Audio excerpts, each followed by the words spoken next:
방송에서도 저도 몇 번을 얘기했고 또 뭐 여러 채널을 통해서도 또 많은 사람들이 얘기하죠. 무엇입니까? 말의 위력입니다. 어떤 말을 하느냐, 또 어떤 말을 듣느냐에 따라서 우리의 삶이 많이 바뀌어질 수 있다. 뭐 이렇게 얘기할 수 있는데요. 그 사람의 지금 심리 상태, 그 사람의 삶이 어떤 모습인가를 보려면 사실 그 사람이 어떤 말을 하고 있느냐를 보면 됩니다. 예를 들어서 불평과 불만을 이렇게 많이 하시는 분들 같은 경우 보면은 불평과 불만이 많은 걸 수도 있지만 뭔가 삶 속에서 자기 뜻대로 되지 않은 것이 있기 때문이고 또 뿐만 아니라 그 속에서 자기가 만족하지 못하는 것들 때문에 계속적으로 그 말이 이제 변하게 되는 거죠. 그런데 중요한 것은 상황이 그렇고 마음이 그래서 말이 시작되지만 나중에는 진짜 말대로 되는 경우도 있습니다. 왜냐하면 말이 결국 행동으로 우리에게 나타나기 때문인데 반대로 또 이런 경우도 있습니다. 어릴 때부터 혹은 누군가로부터 원치 않는 말들과 부정적인 말들을 계속 듣게 되면 나도 모르게 그 말에 영향을 받게 됩니다. 그리고 그렇게 내가 듣기 싫었던 그 말이 내 입으로 나오게 되는, 한마디로 동화가 되는 거죠. 정확하게 말하면 동화가 아니라 악화가 되는 거죠. 그래서 어떤 말을 하느냐, 어떤 말을 듣느냐, 이것은 곧 우리의 삶, 지금 현재 그리고 우리 미래와 깊은 관련이 있다, 이렇게 생각해도 뭐 과언이 아니다, 이렇게 볼 수가 있습니다. 왜냐하면은 이 말에는 창조의 능력이 있기 때문입니다. 하나님께서 세상을 창조하실 때 뭘로 창조했습니까? 말씀으로 창조했습니다. 물론 그 말씀을 여러 가지로 해석을 하죠. 뭐 하나님의 의지, 또 하나님의 에너지, 뭐 이렇게 얘기하기도 하지만 중요한 것은 어쨌든 성경에선 빛이 있으라 했더니 빛이 있었습니다. 그리고 땅과 물은 나눠져라 했더니 나눠졌습니다. 그죠? 하나님의 의지가 혹은 하나님의 능력이 말씀을 통해서 이 세상에 전달되고 역사되고 나타나게 된 것이죠. 그런데 사람은 하나님의 형상을 담아서 만들어졌습니다. 그러면서 우리가 하나님으로부터 받은 그 형상 중에는 말이 있습니다. 말. 그래서 아담이 최초로 제일 먼저 하나님으로부터 받은 이 사역이 뭐냐면 자신의 말로 하나님이 만드신 창조물, 그 창조물에 뭘 했습니까? 이름을 지어줬습니다. 하나님과 똑같이 하나님처럼 하나님을 닮아서 창조의 능력이 말을 통해서 나타나게 된 것이죠. 그런데 인간이 타락을 하면서 말도 타락을 합니다. 말도 타락을 하면서 말이 이제는 전혀 다른 기능을 하게 되는데요.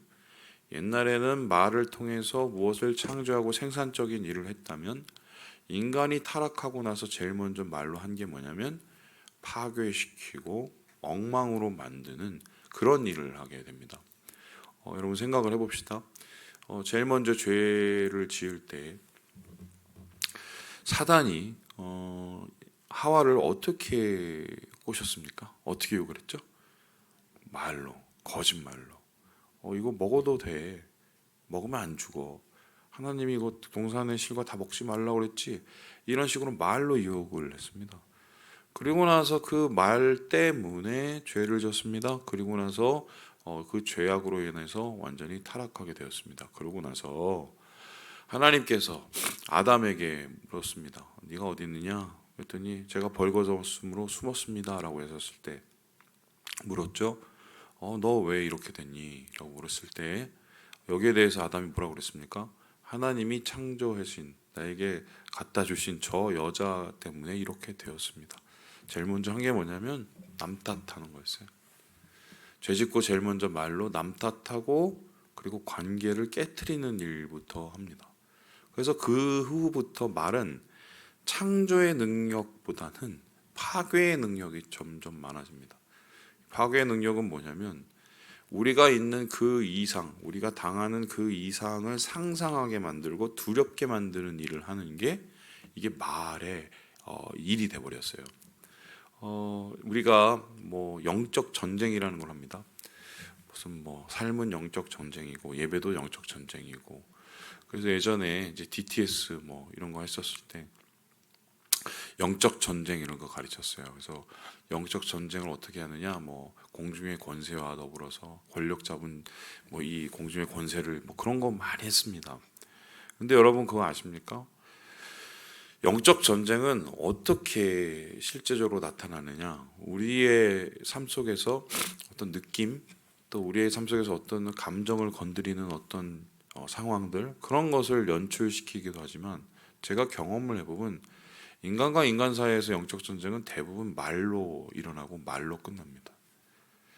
말을 통해서 어떤 것을 듣고 어떤 것을 듣지 않아야 되는지, 어떤 것을 말을 하고 어떤 것을 말을 하지 않아야 되는지가 결국 그 사람이 지금 어떤 싸움을 하고 있는지를 설명해 준다고 할 수가 있습니다. 오늘 말씀이 바로 그것을 나타내는 아주 대표적인 예입니다. 오늘 이 랍사게라는 사람이 예루살렘을 찾아왔습니다. 이 사람은 어떻게 찾아왔는가? 17절에 봤더니 아수르 왕이 대군을 세 장군에게 줍니다. 다르단, 랍사리스, 랍사게. 그런데 이 랍사게는 아마 이래저래 한 루트를 통해서 예루살렘으로 오게 된 것 같아요. 왜냐하면은 왕을 잡아야 이 전쟁이 끝나기 때문입니다. 근데 예루살렘이라는 곳을 여러분 가보신 분은 알겠지만 이게 뭐 천혜에 공략하기 힘든 요새예요. 그래서 이제 성문을 꽁꽁 닫고 올라가면 이 성문이란 게 결국 이제 거의 산이에요, 산. 그냥 산 꼭대기로 보시면 됩니다. 이 도대체 뭐 해결이 안 됩니다. 뿐만 아니라 히스기야 때 그때 이제 물길을 팠어요. 그 물길을 어떻게 팠냐면은 바위를 쪼개 갖고 물길을 팝니다. 이제 그거를 통해서 물도 제공이 되니까 이제 뭐 문 닫고 들어가 있으면은 어느 정도 버티면은 도망갈 때까지 그 사람들 갈 때까지 버티면 이제 승리하는 거죠. 아마 그 작전으로, 왜냐하면 도무지 뭐 이거는 싸워서 이길 가능성이 없기 때문에 지키는 수성의 작전으로 이제 자기의 상황을 이제 바꾸게 됩니다. 그랬었을 때 랍사게는 이러한 싸움을 지금 이겨내야 되는 상황이었어요. 그리고 빨리 이 예루살렘 성을 차지하고 왕에가 가서 승전했다고 보고를 해야 칭찬을 받게 되겠죠. 그런데 성문을 열지 않으니 랍사게가 했던 방법이 뭡니까? 그때부터는 말을 하기 시작합니다. 말을. 어떤 말을 하나요? 예, 우리 함께 19절의 말씀을 같이 한번 읽어보도록 하겠습니다. 시작. 랍사게가 그들에게 이르되 너희는 히스기야에게 말하라. 대왕 아수르의 말씀이 내가 의뢰하는 이 의뢰가 무엇이냐. 뭐 믿고 그러니? 이렇게 얘기합니다. 빨리 항복을 해. 뭐 때문에 지금 버티고 있냐? 어차피 이기지도 못할 싸움. 이렇게 얘기를 하는데, 이기지도 못할 싸움에 대한 근거를 세 가지를 듭니다. 뭐 그걸 가리켜서 첫 번째 뭐라고 그러냐면요. 23절을 볼까요? 청하건대 이제 너는 내 주 아수르 왕과 내기하라. 내가 만일 말을 탈 사람을 낼 수 있다면 나는 내게 말 2,000마리를 주리라. 이런 소리가 뭡니까? 니네가 싸울 능력이 있어? 말이나 좀 있냐? 그 당시에 말은 지금으로 따지면 탱크죠. 뭐 그런 기병 같은 거 낼 수 있어? 그래, 기병을 낼 수 있다 치자. 우리가 말을 준다고 그러면은 말 탈 사람은 있어? 능력도 안 되는 게 왜 이렇게 까부냐? 이러면서 먼저 그들의 약한 약점을 이렇게 드러내고 비난을 하기 시작합니다. 항상 사탄이 우리를 공격할 때도 그렇게 합니다. 너 이거 문제 있잖아. 너 이거 분명히 이거 약점이 있잖아. 우리 약한 부분을 자꾸 건드립니다. 여러분 주변 분들 중에 갑자기 있다가 소리 버럭 지르고 갑자기 이유도 없이 화내시는 분들 있잖아요. 뭐 10중 8구 그 사람들은 무슨 낀 놈이 성낸다고 아마도 자기 약점 건드릴 때 그렇게 되는 겁니다. 지금 이스라엘도 사실은 가장 아픈 부분을 건드렸죠. 왜냐하면은 당시의 상황으로서는 이스라엘은 도대체 이 랍사게가 이끌이는 아수르 왕을, 이 왕의 군대와 싸워서 이길 능력이 있었어요, 없었어요? 없었어요. 맞는 말입니다. 싸울 능력이 없잖아. 맞죠? 맞는 얘기를 가지고 그의 마음을 비집고 팝니다. 그래야 사람들의 마음이 흔들리고 요동하고 이 싸움에서 이길 수 있다고 랍사게가 생각했기 때문입니다. 두 번째 랍사게는 무엇을 얘기를 했습니까? 우리 함께 21절의 말씀을 같이 한번 읽어보도록 하겠습니다. 시작. 이제 내가 너를 위하여 저 상한 갈대 지팡이 애굽을 의뢰하도다. 사람이 그것을 의지하면 그의 손에 찔려 들어갈지라. 애굽의 왕 바로는 그에게 의뢰하는 모든 자에게 이와 같으니라. 니네가 힘도 없는데 그러면 다른 거 뭐 뭔가 있나 보지? 아, 애굽이구나. 니네 지금 애굽 믿고 까부는 거냐? 이렇게 얘기를 하고 있습니다. 실제적으로 애굽을 의지하려고 했던 것이 어느 정도 정황상 나타나게 되죠. 왜냐하면은 이미 망한 북이스라엘도 망하기 직전에 어떤 일이 있었었냐면은 아수르 왕을 섬긴다고 얘기했다가 이게 너무 가혹하게 공납을 요구를 하니까 이제 애굽에 가서 좀 비벼본 겁니다. 우리 좀 도와달라고. 이제 그게 밝혀지면서 이제 아수르 왕이 열받아 갖고 와서 그 나라를 완전히 무너뜨리죠.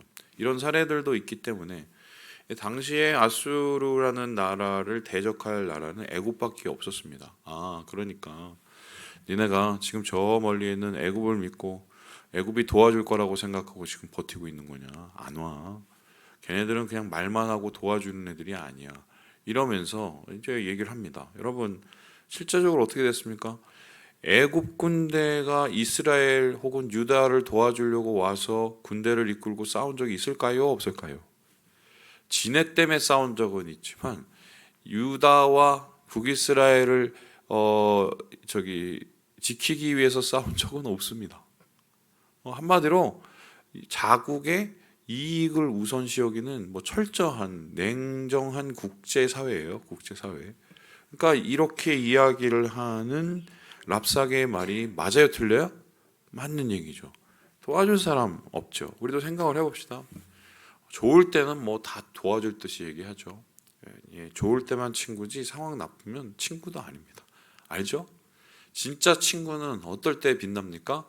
내가 힘들고 어려울 때 빛나게 되죠. 그때 도와줬던 사람이 진짜 친구입니다. 지금 애국 같은 경우가 과연 그럴 수 있을까?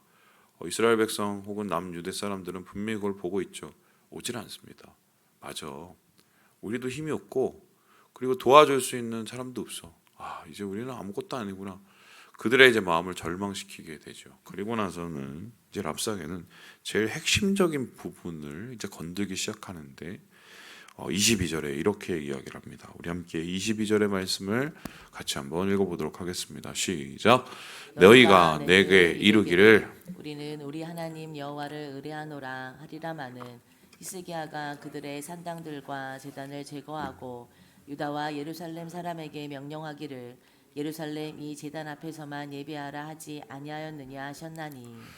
아, 그러면은 애굽도 아니고 니네 힘도 아니면 하나님 의지해서 니네 그러니 이렇게 얘기합니다. 여호와 하나님이 니네 지켜주신다고 그랬어? 히스기야가 그렇게 얘기했어? 그렇게 얘기를 하면서 그들이 가지고 있는 신앙의 근거에 대해서 질문을 합니다. 여기에 대해서 이제 랍사게는 하나씩 하나씩 이제 완전히 말로써 말 그대로 도륙을 하기 시작하는데요. 뭐라고 얘기하냐면 이렇게 얘기를 합니다. 야, 니네 산당 다 제거했잖아.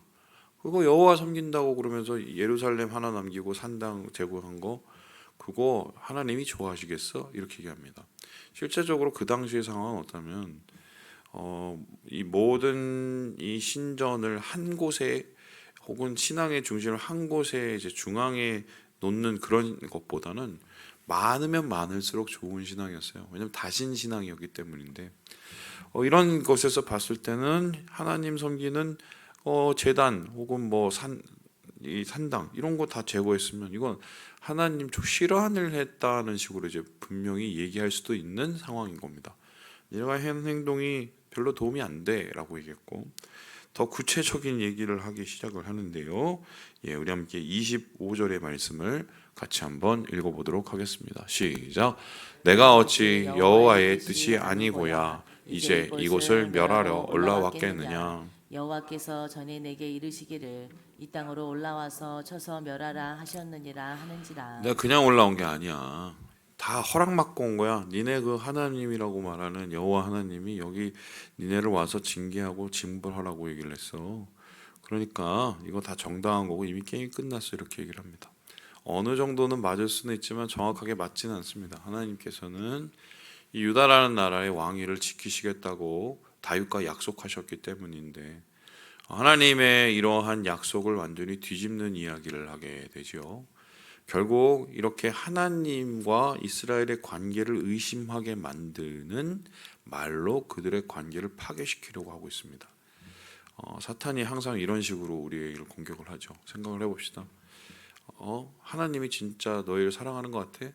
하나님이 진짜 너 도와주실 것 같아? 하나님이 너와 정말 함께 하실 것 같아? 이딴 식으로 계속적으로 우리와 하나님의 관계를 엉망진창으로 만들려고 합니다. 왜요? 그게 끊어져야 그 다음에는 완전히 우리를 무너뜨릴 수 있기 때문입니다. 제가 여러분 가끔씩 얘기를 하죠. 막 이렇게 들소들 막 이렇게 다니지 않습니까? 거기 이제 아프리카에 이제 사자들이 막 공격을 할 때 들소에 무리가 이렇게 있었을 때 사자들이 그 들소 무리를 공격할 수 있을까요? 없을까요? 절대로 공격 못합니다. 왜냐하면 뼈도 못 추려요. 뭐 한꺼번에 덤비면 그냥 땡이거든요. 그럼 어떻게 하느냐? 막 겁을 줘가면서 으르렁거리면서 그 들소 무리를 막 흔들어요. 그리고 나서 어떻게 해요? 거기서 떨어지는 한 마리가 있죠? 그럼 그 한 마리를 집중 공격해서 아주 그냥 자기 뱃속에 채워버리죠. 이 마찬가지로 우리 같은 경우는 하나님과의 관계, 공동체와의 관계, 이거를 어떻게든 해결을 하고 이거를 어떻게든 악화를 시켜야 사탄이 우리를 넘어뜨릴 수 있단 말입니다. 그러니까 결국 최종적인 모든 이 영적인 전쟁은 나와 하나님과의 관계를 의심하게 만드는 것으로 끝납니다. 그래야 거기서부터 우리의 믿음이 무너지고 그 믿음이 무너진 자의 불신과 불의가 우리의 삶 속에서 이루어지기 때문인데요. 그래서 지금 라사게는 심지어는 자기가 하나님 뜻을 아는 것인 양 얘기하고는 궁극적으로 이렇게 얘기를 했어요. 33절에 보니까요. 민족의 신들 중에 어느 한 신이 그의 땅을 아수르 왕의 손에서 건진 자가 있느냐.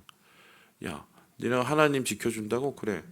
뭐 나는 하나님의 허락을 받고 왔는데 뭐 니네 말대로 한번 지켜준다고 쳐보자. 이때까지 우리 아수르의 신을 이긴 신이 어디 있어? 어차피 끝난 게임이야. 이러고 나서 그들을 겁박하게 되는 거죠. 예. 우리의 삶 속에서도 계속해서 하나님의 능력 의심하게 만들고 하나님과의 관계를 의심하게 만들고 또 하나님과의 여러 가지에 동행하는 그 삶을 엉망으로 만들려는 게 이게 사단이고요. 사단은 이런 식으로 말로써 우리를 먼저 흔듭니다. 우리 머릿속에 있는 생각, 그 말들, 주변에서 누가 들리는 그 것들. 그러면 이에 대해서 어떻게 이 히스기야는 참아내고 견뎌내는가? 내일에 우리가 더 구체적인 장면을 보게 되지만 오늘 되게 그에 앞서서 중요한 지점을 보게 되는데요. 우리 함께 36절의 말씀을 읽어보고 마무리하겠습니다. 시작. 그러나 백성이 잠잠하고 한마디도 그에게 대답하지 아니하니 이는 왕이 명령하여 대답하지 말라 하였습니다. 어떻게 했어요? 침묵. 예. 말 같지도 않은 말은 답할 필요도 없다. 답해봤자 입만 아파요. 예. 말 같지도 않은 생각은 물리쳐야 됩니다.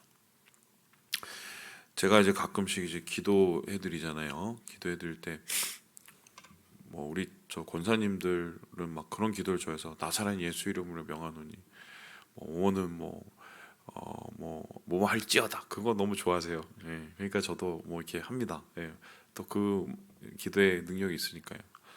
근데 사실 뭐는 떠나가라 뭐 할지어다 이런 뭐 싸움과 같은 선포와 같은 그런 말씀은 누가 하셔야 되냐면요. 여러분이 여러분 자신에게 해야 됩니다. 어떻게 해요?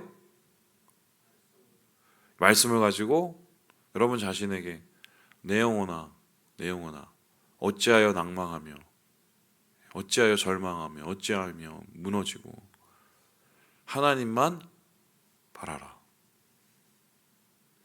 내 영혼에게 계속적으로 선포해야 돼요. 왜 자꾸 다른 말에 귀를 기울이고 머릿속에 있는 생각들아 사라지고 너는 너의 하나님을 바라라. 계속적으로 선포를 해야 돼요. 그때는 침묵하고 주님만을 바라봐서 거기서 먼저 우리의 삶 속에서의 문제를 이길 만한 능력을 찾아야 될 때, 침묵할 때 말하고 말해야 될 때 침묵하는 거면 그것만큼 멍청한 짓은 없습니다. 지금 이스라엘 백성은 바로 그런 침묵 속에서 하나님을 찾는 그 시도로 이 전쟁을 시작하고 끝내고 있다. 이렇게 얘기할 수가 있습니다. 말씀을 마칩니다. 사랑하는 여러분, 침묵은 기도다. 하나님을 바라는 것, 모든 소리를 끊어내는 것 기억하시고, 오늘 주님 안에서 주님께 나아가면서 기도하시면서 주를 찾으시고 거기서 다시 희망과 힘을 얻으시는 모든 형제 자매들 되시길 주님의 이름으로 축원합니다.